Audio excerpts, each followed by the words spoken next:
कहा है नाणस्य सर्वस्य प्रकाशनाय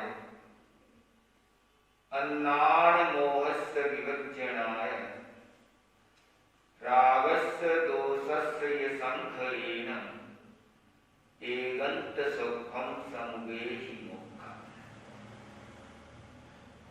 एकांत सुख को कौन प्राप्त कर सकता है?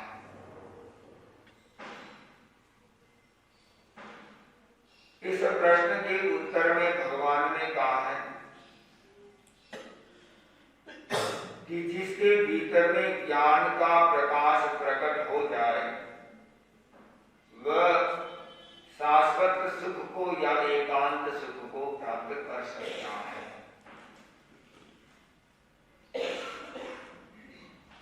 भगवान महावीर ने मेघ कुमार को प्रतिबोध दिया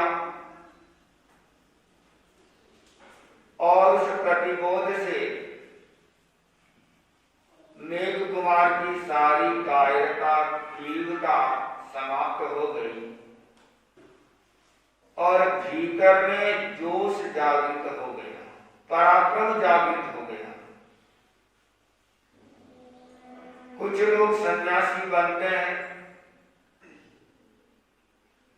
गिदड़ वृत्ति से सन्यास लेते हैं और सिंह वृत्ति से सन्यास को पालन करते हैं। कुछ लोग सिंह वृत्ति के साथ में सन्यास को लेते हैं और जब पालन करते हैं तब उनके भीतर में गिदड़ वृत्ति वाली स्थिति आ जाती है। कुछ लोग गिदड़ वृत्ति से सन्यास लेते हैं और गिदड़ वृत्ति से ही उसका पालन करते हैं और कुछ लोग सिंह वृत्ति से सन्यास को लेते हैं और सिंह वृत्ति से उसका पालन करते हैं। अब मेघ कुमार के भीतर में सिंह वृत्ति जागृत हो गई, सोया हुआ शिशु जागृत हो गया, उसे अपनी पहचान हो गई, संबोधि प्राप्त हो गई और अपने पूर्व जन्म की स्मृति होते ही भगवान को वंदन करते हुए निवेदन करता है कि पूरा शरीर संघ को समर्पित है, संन्यास को समर्पित है, केवल इन दो आंखों को छोड़ करके, क्योंकि इन दो आंखों से मैं पूरे संघ की सेवा कर सकता हूं, सन्यासियों की सेवा कर सकता हूं। और ये भीतर में जब भाव प्रकट हुआ और उसके बाद में जिज्ञासा उत्पन्न हुई। संबोधि में आचार्य महाप्रज्ञ ने मेघ कुमार का और महावीर का पूरा संवाद दिया और इस संवाद के अंतर्गत मेघ कुमार प्रश्न कर रहा है कि भगवान अब मेरे भीतर में सिंह वृत्ति जागृत हो गई है, अब मैं संयम में अटल हूं, अकंपित हूं, मेरु पर्वत की भांति मुझे अब कोई हिला नहीं सकता। सुमेरु पर्वत को कोई हिला सकता है चाहे कितना ही तूफान क्यों ना आ जाए, मेरु पर्वत को कोई हिला नहीं सकता। ठीक उसी प्रकार मेरे अब सन्यास को कोई हिला नहीं सकता है, लेकिन मेरे भीतर में जिज्ञासा है। अब क्या जिज्ञासा है? सुखानि पृष्ठतः कृत्वा किमर्थं कष्टमुद्वे जीवनं स्वल्पमेवेतत् पुनर्लभ्य न बाधवा। मेघ बोलता है कि सुखों को पीठ दिखाकर क्यों सहा जाए, जो प्राप्त सुख है उसको छोड़ करके और भविष्य के सुख की कल्पना करे, ये कहां तक न्याय है। और जबकि ये जीवन तो बहुत सर्वकाल के लिए है, अल्पावधि के लिए ही हमें जीवन प्राप्त हुआ है, कौन जाने फिर वह प्राप्त होगा या नहीं होगा।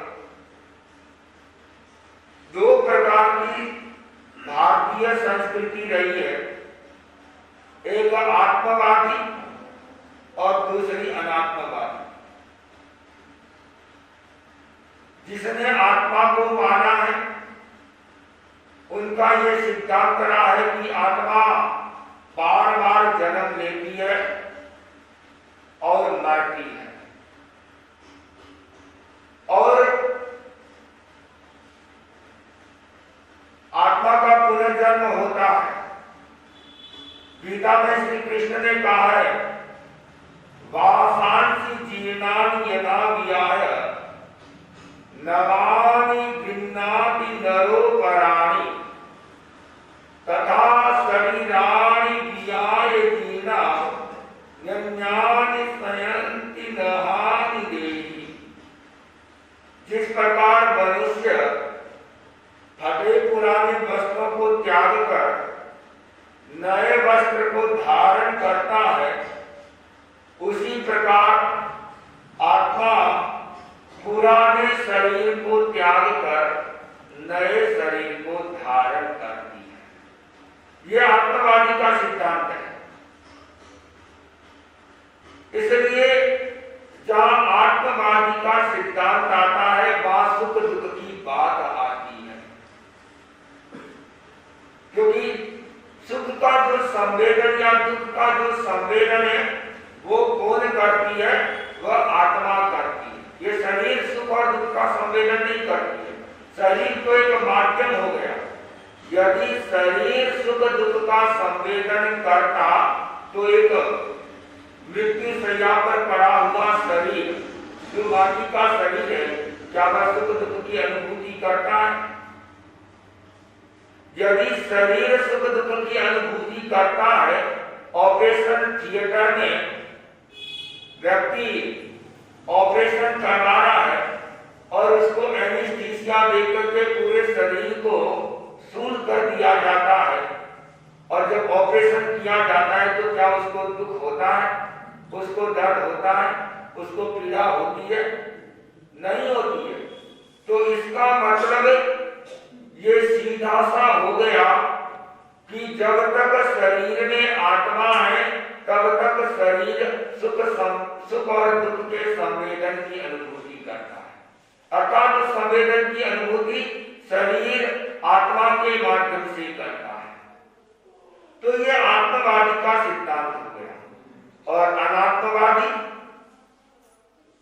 वह तो ये सोचता है कि अब आगे जन्म मिलेगा या नहीं मिलेगा क्या पता, कुछ नहीं देखा। चार्वाक सिद्धांत है, यावत जीवन सुखम जीवे और ऋणम कृत्वा विधम पीवे।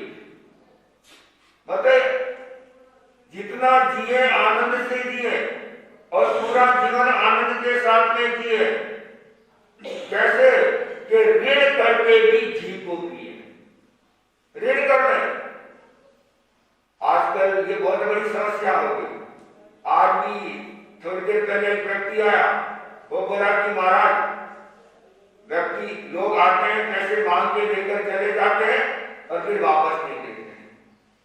कितने लोगों को, किसी को मैंने 1000 रुपया दिया तो वो भी वापस नहीं आता। ऋण लेना तो बहुत सरल है, लेकिन वापस चुकाना बहुत भारी होता है। पैसा जब लेना होता है तो आदमी बार बार उसके पीछे भागेगा, और जब वापस देना पड़ता है तब क्या होता है? फिर भाग जाता है। एक दो महिलाएं थी, आपस में बातें कर रही थी, तो एक महिला ने कहा कि आजकल मेरा पति मेरा पूरा ध्यान रखता है, दिन भर घर आता है, दुकान जाता है, वापस बार बार मुझे ध्यान रखता है। दूसरी ने कहा कि मेरा पति तो अब दूसरी जगह से क्यों गया, बाहर चला गया। तो बोला क्यों? क्योंकि यहां तो इस गांव में पूरी परेशानी परेशानी है, समस्या ही समस्या। तो बोले ऐसी क्या समस्या है? कि मेरे पति ने ऋण ले रखा था और बार बार लोगों का तांता लगा रहता था, तो उसने तो गांव ही छोड़ दिया। अब हम अपने पर चिंतन करें, आत्मा पर चिंतन करें कि हमने कितना ऋण लिया है, हमारे पर कितना ऋण चढ़ा हुआ है। कौन सा ऋण? कर्मों का। कितने जन्मों के कर्म हमारे साथ में जुड़े हुए हैं, अनंत जन्मों से हमारे साथ में कर्म जुड़े हुए हैं। आत्मवादी का सिद्धांत है कि जब तक तुम कर्म को पूरा नहीं भोगोगे तब तक छुटकारा नहीं मिलेगा। दो प्रकार के कर्म हो गए, एक दलित कर्म और निकाचित कर्म। तो दलित कर्म तो आदमी भीतर ही भीतर भोग लेता है, थोड़ा बहुत उदय में भी आ जाता है, उसको सहन करने की क्षमता भी आ जाती है, लेकिन निकाचित कर्मों से छुटकारा तभी मिल सकता है जब उसे भोगा जाए। भगवान महावीर ने कितने कष्टों को सहा। निकाचित कर्म थे, इसलिए कानों में कीलें ठोकी गई।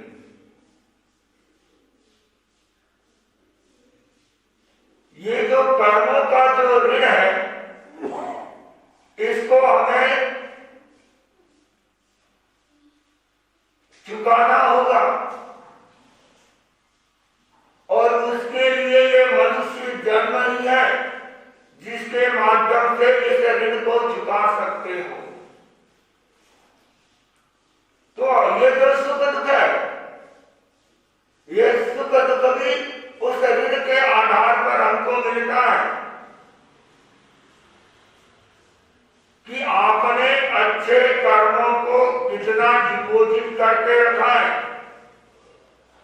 एफडी करवा के रखिए, फिक्स डिपॉजिट करवा करके आदमी जब रखता है तब जब भी समस्या आती है वह डिपॉजिट काम में आ जाती है।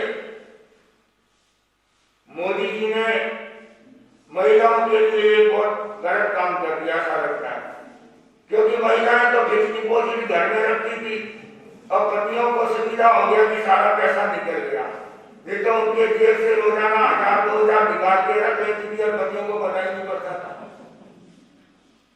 लेकिन मोदी जी ने सबका पैसा निकाल दिया। हम लोग गुवाहाटी में थे, एक लड़का मेरे पास में आया और बोला कि हमको पता ही नहीं था कि मेरे दादी जी के पास में इतना सारा पैसा, कम से कम 2-3 करोड़ रुपए इधर से इधर, कभी कहीं ऐसे छिपाया हुआ था घर में।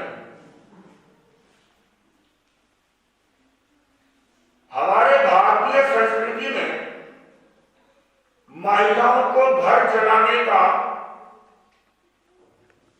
बहुत बड़ा तजुर्बा होता है। घर अच्छे से महिला चला सकती है, और जब भी परिस्थिति आती है उस परिस्थिति में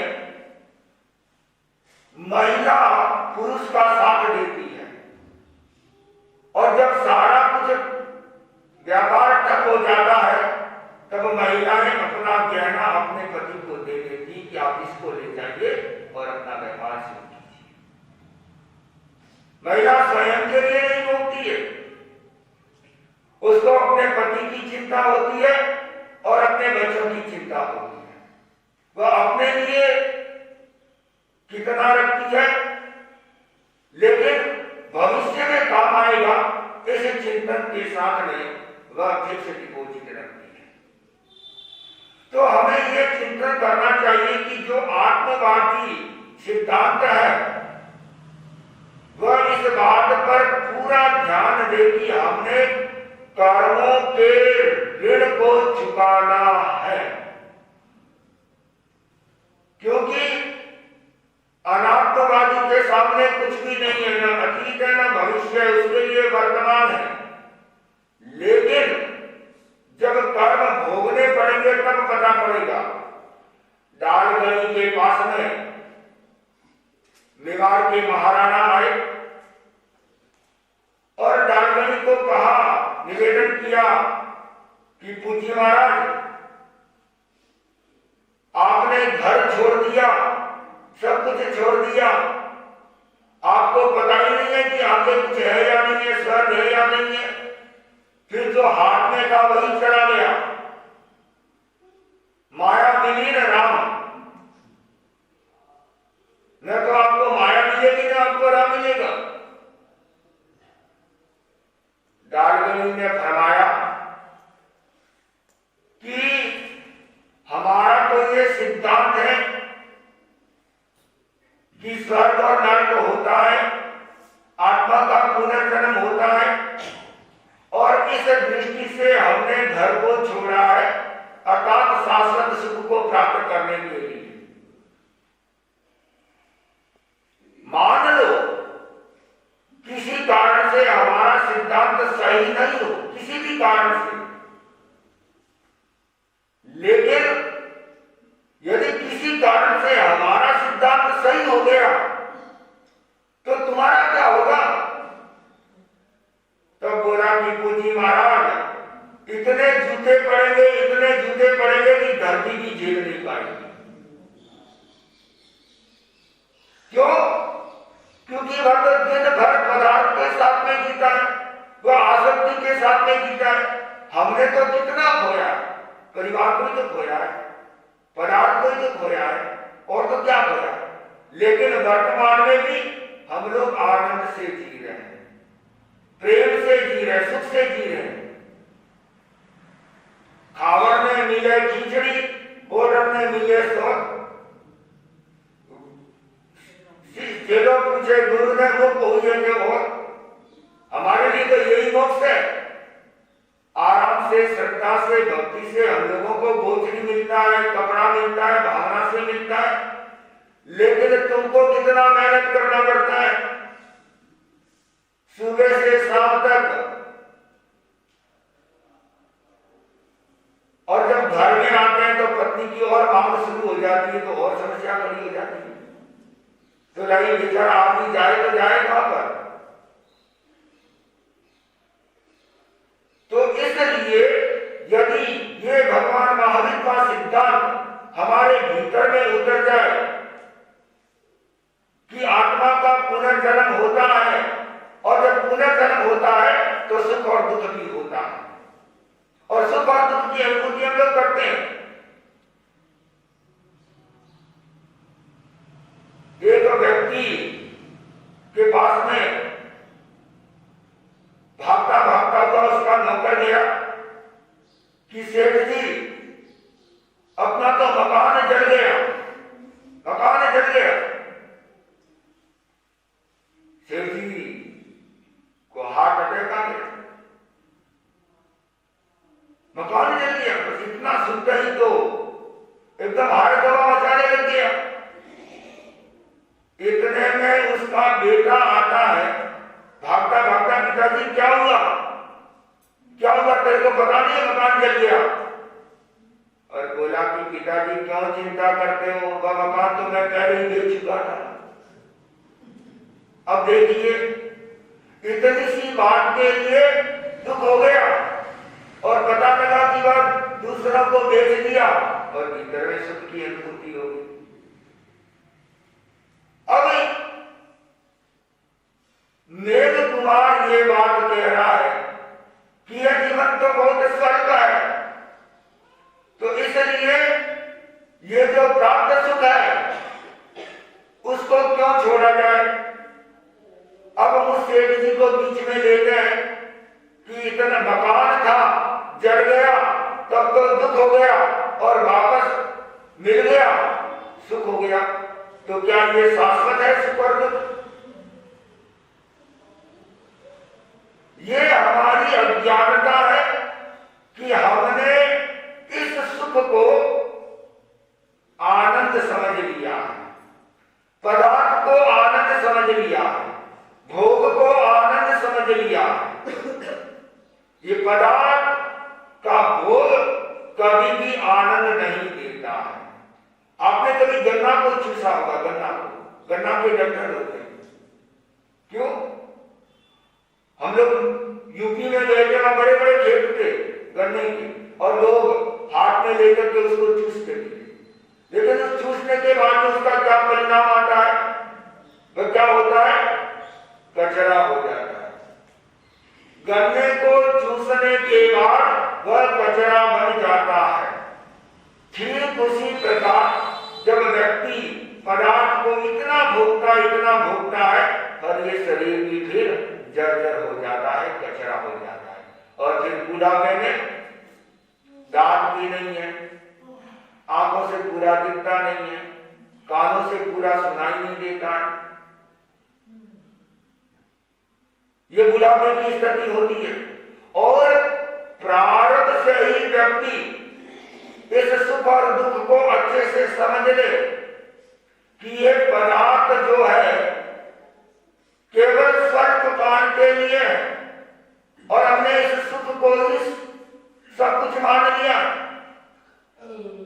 ये सुख नहीं है, ये केवल सुविधाएं हैं आपके पास में, सुविधाओं को उपयोग करना ये हमारी आवश्यकता है, ये हमारी अपेक्षा है। लेकिन हमारी आकांक्षा नहीं होनी चाहिए, हमारी इच्छा नहीं होनी चाहिए, क्योंकि आकांक्षा, इच्छा दुख पैदा करती है।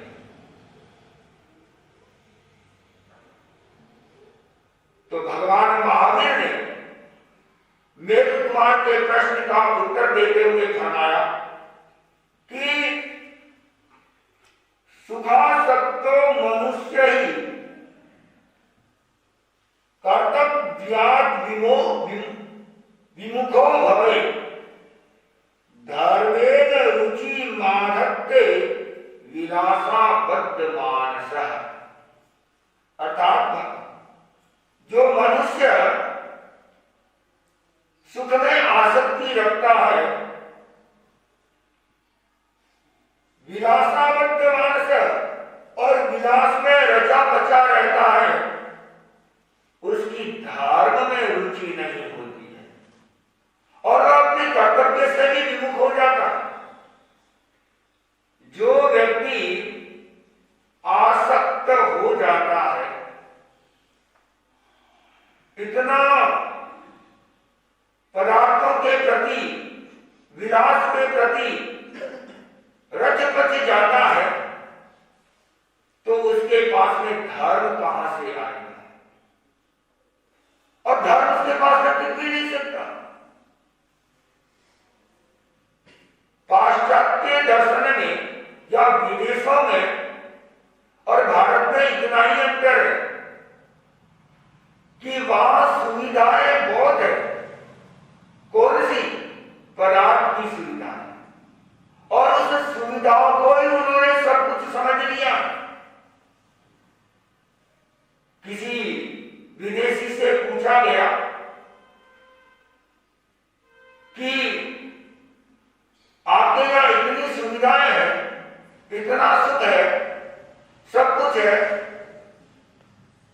फिर भी आप लोग सुखी क्यों नहीं हो? उसने बताया कि हम पदार्थ को नहीं भोग रहे हैं, पदार्थ हमको भोग रहा है, इसलिए हम लोग सुखी नहीं है। और इसका कारण है कि वहां पर पागल खाने भी बहुत सारे हैं। आज डिप्रेशन, तनाव की सबसे बड़ी समस्या अमेरिका में है, और वही समस्या अब भारत में, भारत वालों ने उसको आयात कर लिया है, आयात कर लिया। क्यों? क्योंकि हमने वहां की सुविधा वाली संस्कृति को अपना लिया है। यूज एंड थ्रो, पदार्थ को यूज करो और फेंक दो। इस कारण से बीमारियां बढ़ती जा रही है। दुख बढ़ता जा रहा है। आज आप देखिए कैंसर कितना फैलता जा रहा है। पंजाब और हरियाणा से ट्रेन आती है, उस ट्रेन का नाम कैंसर ट्रेन हो गया। आचार्य तुलसी कैंसर हॉस्पिटल जो बीकानेर में है, तो उस ट्रेन का नाम ही कैंसर ट्रेन पड़ गया। क्यों? क्योंकि हमने पदार्थ को ही सुख मान लिया है। इसलिए ये चिंतन करना चाहिए कि हमारी जो आत्मा है वही सुख और दुख की करता हरता है। सुख और दुख हमारी अपनी आत्मा से ही मिलता है। हमको हमने किस प्रकार के कर्म किए हैं। अप्पा पत्ता विकत्ताय दुहाने सुहाने, दुख और सुख की कर्ता कौन है? हमारी आत्मा ही है। अब हम सोच रहे हैं कि हमको क्या करना चाहिए। सुख में तो हम क्या करते हैं, भगवान को भूल जाते हैं। भूल जाते हैं। एक दुआ बहुत प्रसिद्ध दुआ है, दुख में सुमिरन सब करे और सुख में करे ना कोई। जो सुख में सुमिरन करे तो दुख काहे को होए। कृष्ण ने कुंती से कहा कि तुम वरदान मांगो, वरदान मांगो। कुंती ने वरदान मांगा कि भगवान मुझे हर जन्म में दुख मिलता रहे, दुख मिलता रहे, दुख मिलता रहे। कृष्ण ने कहा कि ये क्या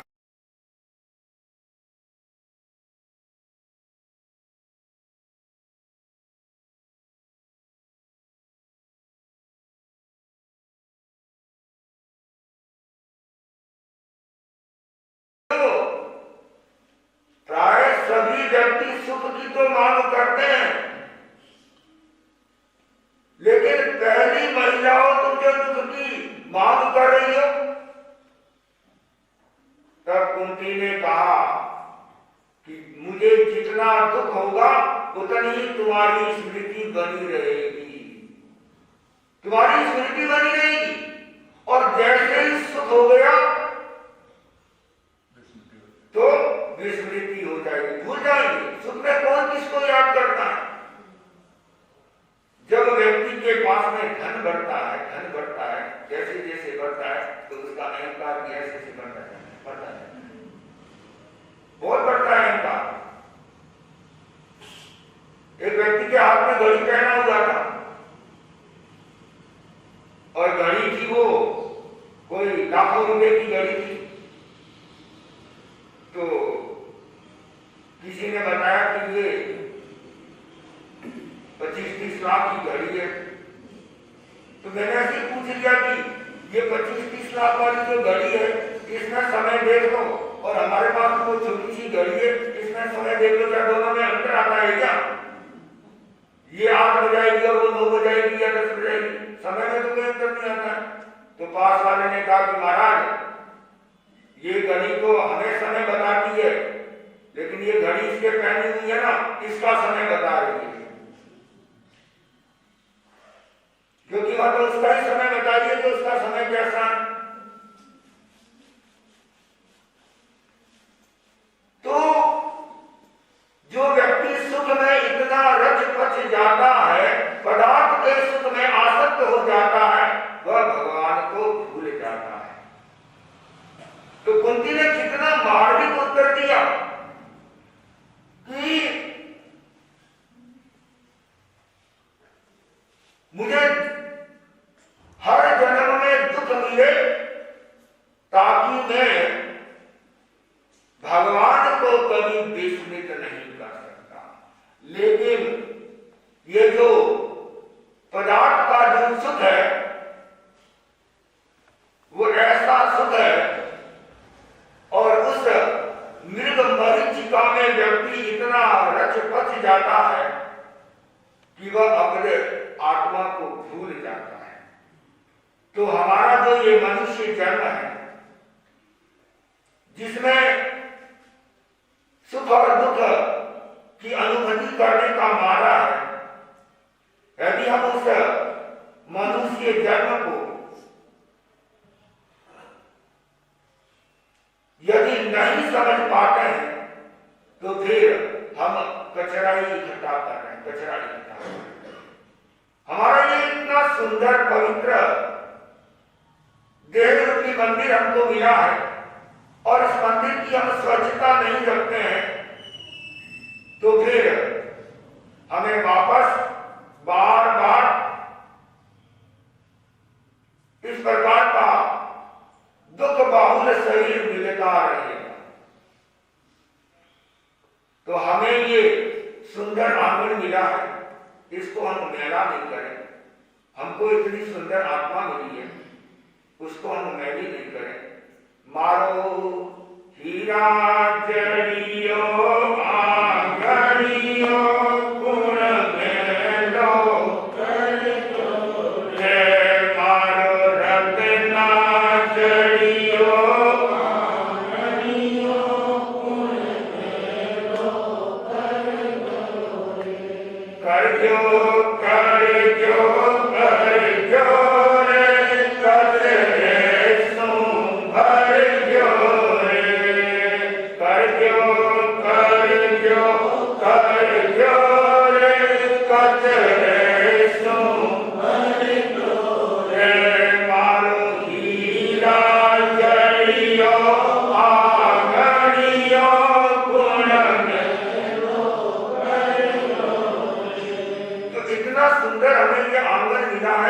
इसको मैला कौन कर रहा है?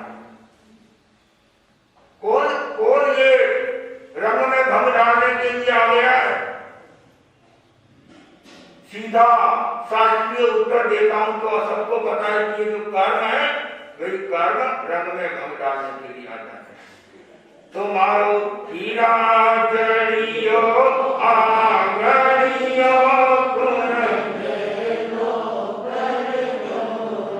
हरे जो